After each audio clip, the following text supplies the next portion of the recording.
In corsia numero 1 parte Veronica Gastaldello, De Hacker. Corsia 2 Martina Tollot, Notto di nuoto. Corsia 3 per il team Veneto, già medagliata ai giovanili nello stile libero e categoria nella farfalla, Giulia Pavanello. Corsia 4 Anita Bottazzo, stile libero. Alla 5 ritroviamo Giulia Salin, team Veneto. Corsia 6 Lucia Menegaldo, Idros. Corsia 7 Alice Groppo, Montebelluna nuoto. Corsia 8 Anna Marcotti, Gymnasium Pordenone.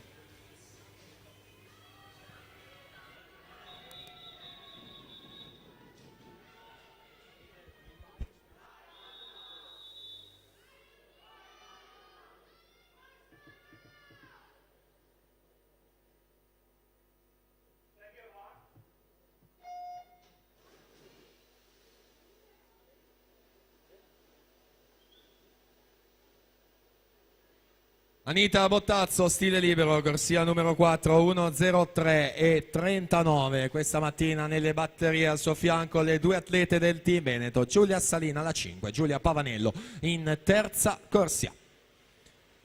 Atlete che si avviano verso la parete che segna i primi 50 metri.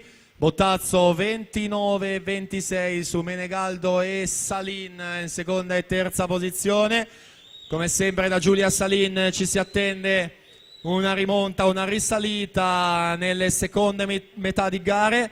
Infatti si porta dalla terza alla seconda posizione, si mette all'inseguimento della Bottazzo che continua a condurre, dovrà resistere agli attacchi in questi ultimi 10 metri ormai. Bottazzo alla 4, Salin che ci prova alla 5, affiancate le due atlete, si decide tutto all'ultima bracciata.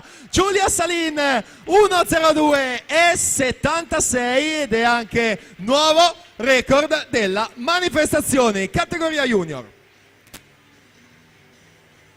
Anita Bottazzo seconda 1.302, Pavanello terza 1.4 e 87, risultati che già sono ufficiali. Ancora l'applauso per la vittoria.